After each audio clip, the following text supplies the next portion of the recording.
Dr. Craig, we've interacted with some of the work of Jonathan M.S. Pierce from time to time. He's a blogger, an author, non-theist, and he talks about you and your view of a theory of time in this particular article that we're looking at. He cites the work of Counter Apologist, another non-theist blogger that's pretty popular. We've interacted with some of Counter Apologist's work. They bring up here the A theory of time, and he says that your case for A theory is this, quoting, "He needs time to be absolute and not relative, as science appears to predict and lead to. This means that there must be something called a privileged reference frame, or similar wording, that everything in the universe refers to. However, science appears to prefer relativity, such that time is relative depending on the reference point. If twins live on Earth, and one twin flies off at near the speed of light and returns sometime later, the two clocks that the twins own and keep on them will show different times. There is no overarching time, which dictates both paradigms, but individual and relative times for want of a better explanation." Now, I was puzzled when he said right off the bat that Craig needs time to be absolute. I thought, what does he mean by this, that I need time to be absolute? And I think the reason he thinks that emerges later in the blog, where he says Craig needs absolute time for the Kalam cosmological argument to work. And I think what he's thinking of, in fact, I feel certain about this based on the remainder of the article, is that he is thinking that the A theory of time needs to be correct if certain arguments in support of the premises of the Kalam cosmological argument are to be justified. In particular, the argument based upon the impossibility of forming an actual infinite by successive addition appeals to a view of time according to which events happen one after another. Temporal becoming is real. Things really come into being and go out of being. And my argument is that you cannot form an infinite series of events by adding one member after another, so that indeed that particular argument at least presupposes the A theory of time. Now, the argument against the impossibility of the existence of an actual infinite doesn't presuppose an A theory of time, and neither do either of the two scientific confirmations that I offer for the argument's premise that the universe began to exist appeal to an A theory of time. Those are the expansion of the universe and the thermodynamic properties of the universe. So it's only one argument in support of the second premise that depends crucially on an A theory of time. But here's the point, Kevin. Jonathan conflates the A theory of time with an absolute theory of time. And that's just confused. He doesn't understand what he's talking about. These are two entirely different things. Einstein's original theory of relativity, special theory of relativity, in 1905, denies that there is any absolute time. It's a theory of relativity. But Einstein's formulation of the theory presupposes an A theory of time. That is to say that objects are ordinary three-dimensional things persevering or enduring through time. And so the original formulation of special relativity theory is relativistic, but it presupposes an A theory of time, not a tenseless theory of time. Einstein had no idea at that time of this idea of a tenseless theory of time. This came in 1908 when Hermann Minkowski gave a four-dimensional formulation of Einstein's relativity theory. And when Minkowski formulated it in four-dimensional geometrical terms, he presupposed this tenseless view of time, that temporal becoming is an illusion, and that time and space are fused together into this entity called space-time, which just exists tenselessly. So relativity is entirely compatible with an A theory of time. The original special relativity theory was an A theory of time. The Minkowskian view is the view that is relativistic and tenseless, or so-called B theory of time. The Neo-Lorentzian view that I have championed is not committed, as this author thinks, to an A theory of time. You can give a Neo-Lorentzian relativity theory a four-dimensional geometrical formulation, just like Minkowski did.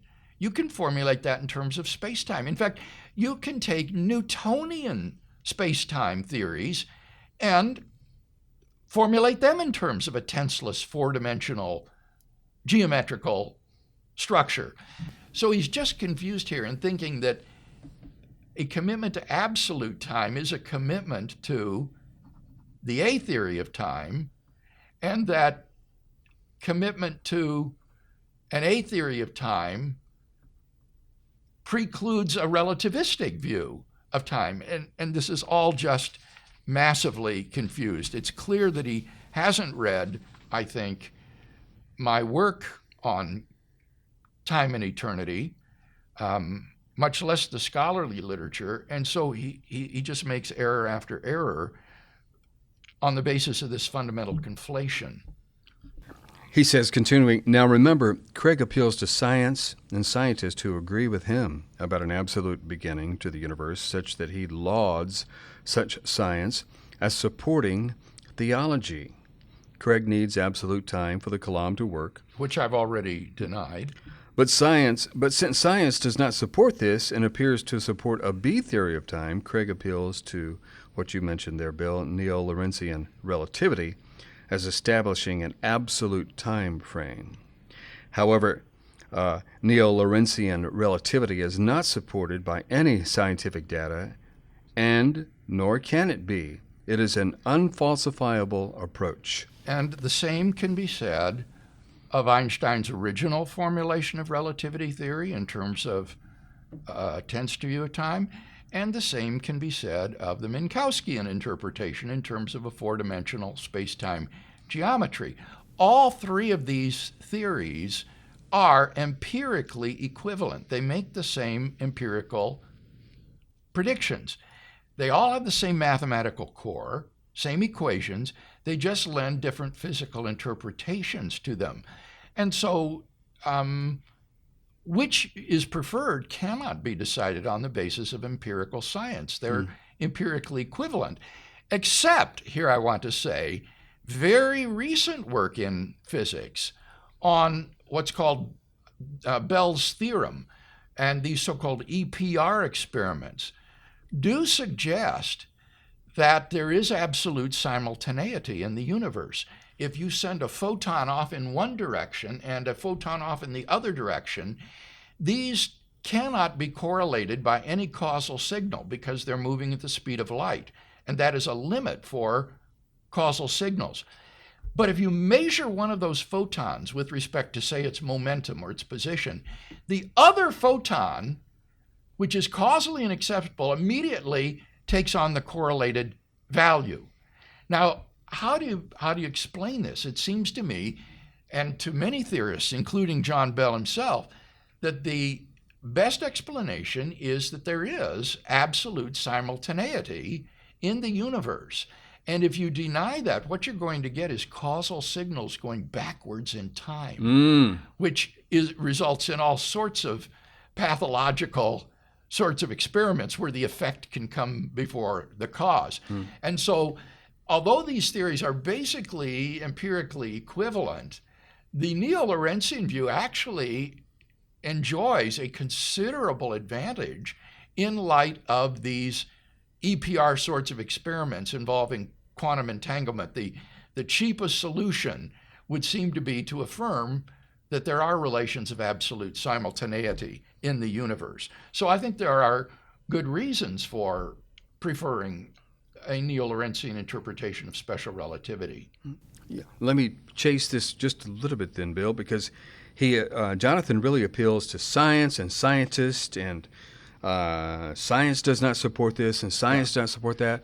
Isn't most of this a philosophical consideration, except what you just mentioned? Yeah, he's confused. Yeah. You see, he's confusing a theory of time with absolute time. Okay. And he thinks that because special relativity theory supports relativistic time, non-absolute time, that therefore it denies the A theory of time, and that's just wrong. Yeah. The original special theory of relativity was formulated in terms of an A theory by Einstein. Moreover, he only focuses on special relativity. But what I point out in my published work is that when you turn to general relativity, then absolute time reemerges on a cosmic scale that was denied in special theory. So the special theory has been superseded by general theory of relativity. In general relativity, there emerges a cosmic time, Kevin, that measures the duration of the universe from its inception. And this cosmic time is the same for every observer in the universe, regardless of his state of motion. Wow. It is not relative to reference frames or motion. It is frame independent, and in that sense, absolute. And it measures the absolute duration of the universe. So when scientists tell us that the universe is around 14 billion years old, they're not talking about in Earth time or relative to our reference frame. They are talking of cosmic time, which is the time that measures the duration of the universe. This time is not a coordinate. It is a parameter. It is independent of the spatial coordinates of any object. That's what it means to be a parameter. So this is a time parameter that measures the duration of the universe in terms that are not in any way relativistic to motion or location. I wonder what it would be in Earth time. Well, now this is very interesting. Fortunately, the Earth in its local motion tends to be very close to the cosmic frame of the expanding universe. So that Earth time, in fact, does give a pretty good approximation of what cosmic time is. We are not moving very much relative to the expanding frame of space. Isn't that exciting? That I mean, is. to think that our clocks on Earth should measure this cosmic time pretty accurately, despite our motion, it just astonishes me. Now, this is the realm of science, and, Yeah. and these Bell's theorem is that's an empirical it's scientific experiment and so on. But there are still philosophical inferences that can be brought about by all of this, or can be examined from all of this, as you've pointed out many times. I wanted to mention really quickly, he says, Craig posits an A theory of time based on what? Well, according to the Closer to Truth videos, Craig adheres to the A theory of time because it fits better with the existence of God. And the link is broken here, Bill, to the Closer to Truth videos, even though I've seen them before. But I went back over them, and I really don't know what Jonathan is getting at here. I think that what I argue is that God is in time because of his relationship to an A theory of time. And the decision, or the question here is not which theory of time is true. The question is God timeless or temporal? And I argue that given God's existence and the theory of time, the A theory of time, that God is probably temporal. But if you were to ask, why do I think an A theory of time is true? Well, I give a couple of reasons in the book. One is the ineradicability of tense from human thought and language. I think that human thought and language provides a kind of mirror on the world, and that there are tensed facts that therefore require time to be true. And the second one is based upon our experience of presentness. We experience the present, and that requires, I think, the objectivity of what is happening now. So those are the two arguments that I give for the A theory of time. And then I give arguments against a tenseless or B theory of time. And I have quite a number of arguments as to why that's a less satisfactory view. So there's no circularity, as he alleges here in the article. He thinks that I am arguing somehow in a circle. Yeah, he says, hang on. Yeah, go ahead and read that paragraph for our listeners. Hang on, all caps. Yeah. 3 exclamation points. Craig uses the Kalam to argue to God, but one of his premises in the Kalam requires a prior commitment to God to establish a major building brick, which then allows him to posit an unfalsifiable, in parentheses, unscientific and metaphysical theory, which allows him to posit a premise supposedly based on science. Wow, that is circular and fallacious. It sounds awful, doesn't it? Yeah. But this is just so multiply confused. I do use the Kalam cosmological argument to argue to God's existence. But none of the premises of the argument requires a prior commitment to the existence of God, because I don't use the existence of God to establish the A theory of time. Rather, I offer independent arguments for the A theory of time, and therefore those premises of the cosmological argument that depend upon the A theory of time, I think, are successfully supported. And even if it weren't, as I pointed out at the beginning of this podcast, several of the arguments for the beginning of the universe don't depend upon an A theory of time. And then finally, he says, by having an A theory of time, this allows me to posit an unfalsifiable, parentheses, unscientific and metaphysical theory, which is the way he characterizes neo-Lorentzian relativity. And that's, again, wrong. Neo-Lorentzian relativity is a scientific theory. H.A. Lorentz was a great scientist, and there are several scientists that hold to this interpretation. It's not any more metaphysical than Einsteinian relativity or Minkowski spacetime. I mean, you want to talk about a metaphysical theory. How about Minkowski spacetime realism, which posits this four-dimensional geometrical structure? It is not true that Lorentzian relativity is in any way more metaphysical than its competitors. Yeah, he's saying that you're punting to metaphysics by And using that's the silly. neo-Lorentzian view. Okay. Right, yeah, that's obviously wrong. And then that it's unfalsifiable, as I explained, it enjoys the same empirical predictions that the original relativity theory did and that Minkowski's theory did as well. And moreover, this whole business about special relativity is sort of academic at this point because it's superseded by general relativity, for which we have excellent evidence and in which we have this cosmic time parameter that is absolute and not related to reference frames. And all of this is based upon the confusion that the Kalam cosmological argument requires a denial of relativistic time. That's simply false. You can be an Einsteinian advocate of his interpretation of relativity theory and still believe that the space-time universe had an absolute beginning about 14 billion years ago. It just doesn't have anything to do with whether you're into relativity theory or not.